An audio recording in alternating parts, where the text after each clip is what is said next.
Chào các em, hôm nay mình sẽ qua chương 7. Bài số 17 là tính chất vật lý và hóa học của các đơn chất nhóm 7A. Các em thấy hình ảnh đây là đèn halogen, còn đây là mình có sử dụng chlorine để khử trùng nước. Thì đây là những cái nguyên tố khí hiếm nhóm 7A. Vậy chúng ta cùng tìm hiểu tính chất vật lý cũng như là tính chất hóa học của các đơn chất này nhé. Các em cùng quan sát cái bảng 17.1, một số đặc điểm của các nguyên tố nhóm halogen. Thì các con sẽ thấy đi theo chiều là điện tích hạt nhân tăng dần, thì chúng ta sẽ thấy là trạng thái tập hợp nè, cũng như là cái màu sắc, rồi cấu hình biến đổi như thế nào, bán kính, nguyên tử khối trung bình, độ âm điện. Thì mình sẽ nhận xét cái sự thay đổi theo chiều tăng dần điện tích hạt nhân.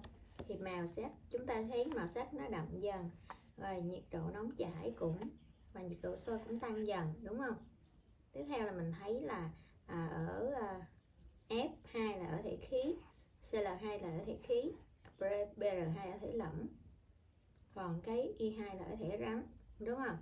Thì mình nhận xét một số cái đặc điểm về tính chất vật lý của các nguyên tố nhóm halogen ha. Chúng ta tóm tắt thành là cái bảng sau đây. Thứ nhất, đi từ F cho đến Y thì trạng thái tập hợp thay đổi như thế nào. Thứ hai, màu sắc đậm dần. Thứ ba là nhiệt độ nóng chảy, nhiệt độ sôi tăng dần. Thì người ta cũng giải thích đó là tại sao mà nhiệt độ nóng chảy, nhiệt độ sôi tăng dần. Thì giờ dựa lên cái lực tương tác van der Waals. Chúng ta sang phần số 2 là tính chất hóa học của các halogen. Vậy về tính chất hóa học thì nó sẽ biến đổi theo quy luật hay không? Thì đầu tiên chúng ta sẽ xem xét cái điểm giống nhau. Điểm giống nhau thứ nhất là lớp ngoài cùng giống nhau đều có 7 electron. Và vì nó có 7 electron như thế cho nên là nó sẽ thiếu một và khuynh hướng là nhận một. Điều đó làm cho nó giống nhau mỗi một điểm, đó là đều thể hiện hóa trị 1 giống nhau.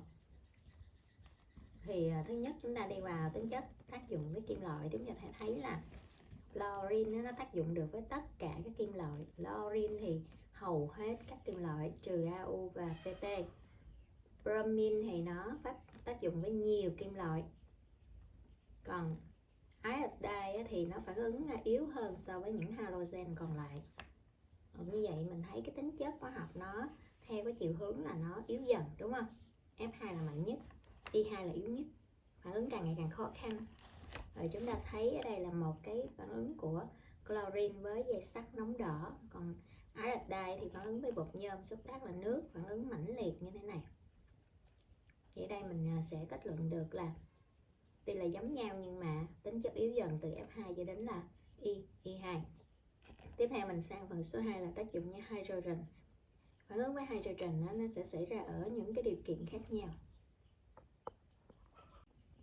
Thì mình sẽ thấy phản ứng với hydrogen nó sẽ xảy ra là dễ dàng nhất là với F2, không cần điều kiện gì hết. Và phản ứng có thể xảy ra ngay cả trong bóng tối. Nhưng mà đến Cl2 hay là Br2 thì cần điều kiện là ánh sáng khuếch tán hoặc là nhiệt độ. Còn đến I2 thì vì tính chất nó yếu hơn cho nên cần điều kiện là nhiệt độ cao và có xúc tác. Thì ở đây chúng ta thấy là phản ứng này cũng không có hoàn toàn ha. Như vậy là tính chất hóa học nó có chiều là yếu dần từ F2 cho đến I2 khi mà tác dụng với lại H2. Thì chúng ta cũng thấy rõ qua những cái phương trình hóa học.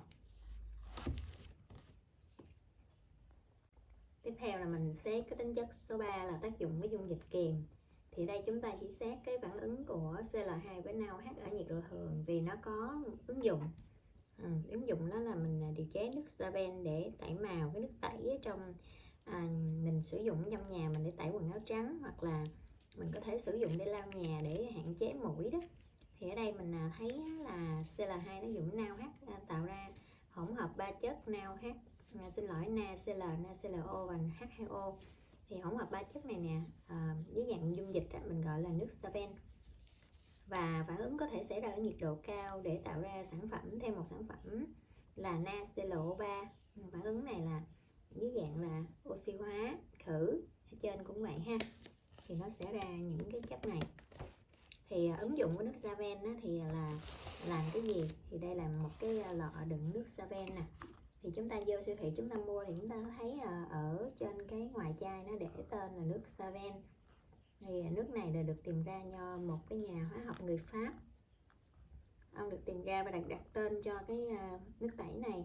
Thì nó được sử dụng rất là nhiều và giá thành cũng phải chăng không có đắt lắm nha. Người ta sử dụng rất là rộng rãi. Ngoài ra đó, phản ứng của CL2 với dung dịch kiềm á, người ta còn để sản xuất những cái chất tẩy rửa, sát trùng, tẩy trắng trong ngành dệt, da, bột giấy vân vân. Ví dụ như là CaClO2, CaOCl2. Có rất là nhiều cái sản phẩm mà được ứng dụng trong thực tế. Tính chất số 4 là tác dụng với dung dịch muối halide. Thì muối halide là chúng ta có gì? Ví dụ như chúng ta có những cái muối như NaBr, Na-i ha. NaBr, Na-i là những cái gốc halogen á, thì mình gọi là halide, muối halide.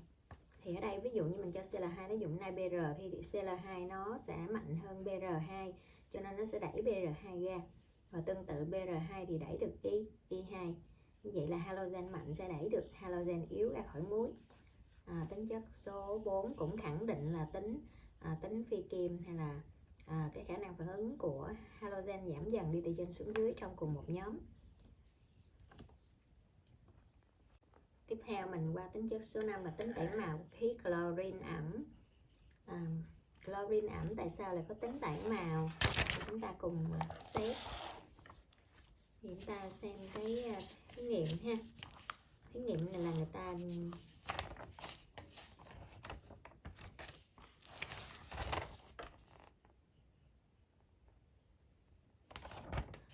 điều chế là chlorine bằng cái cam NO4 đó. Rồi thì người ta sẽ thử cái chất tạo thành. Thì ở đây nó tạo thành CL2 nè. Khi mà CL2 nó tiếp xúc với cái giấy ẩm thì nó sẽ tẩy màu, nó làm mất màu nha. Người ta làm thí nghiệm giống như vậy trong phòng thí nghiệm, thì nếu mà có dụng cụ như vậy thì giáo viên sẽ cho mình làm ha.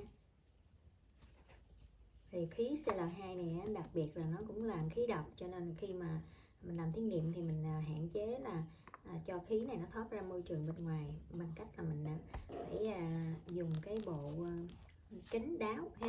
Nói chung là mình phải khử được cái khí trước khi nó thải ra môi trường để không có ảnh hưởng đến cái không khí, cái hô hấp của mình ha. Về kết luận lại trong cái phần tính chất hóa học thì chúng ta rút ra được gì nè? Halogen thì có 7 electron ở lớp ngoài cùng, cho nên nó sẽ có khuynh hướng là nhận thêm 1 electron. Chính vì đó mà nó có hóa trị 1 trong những cái phản ứng mình mới vừa xét. Phản ứng bình thường thì nó thể hiện là hóa trị 1 nha. Và như vậy thì mình thấy là nó nhận, cho nên là mình sẽ rút ra kết luận là nó là một chất oxy hóa mạnh. Và tính oxy hóa nó giảm dần từ F2 cho đến I2. Đó là ứng dụng của các halogen. Thì các halogen đó, nó sẽ có những ứng dụng riêng, mỗi ứng dụng. Ví dụ như fluorine đó, thì người ta dùng để sản xuất kem đánh răng, hay là chlorine đó, thì ứng dụng quá nhiều rồi đúng không? Trong sản xuất những cái dung hữu cơ, làm chất tẩy trắng, khử trùng nước vân. Còn bromine đó, thì dùng để điều chế dược phẩm, thuốc trừ sâu, thuốc nhuộm, mực in vân vân. Iodine thì là nguyên tố dinh dưỡng. Thì mình biết là mình ăn muối có chứa iốt thì nó ngăn ngừa được cái bệnh bú cổ đúng không? Thì nó được sử dụng làm dược phẩm, thuốc nhuộm và chất xúc tác nữa ha. Có rất là nhiều ứng dụng. Đây là những nguyên tố rất là quan trọng trong cuộc sống của mình và công nghiệp luôn ha.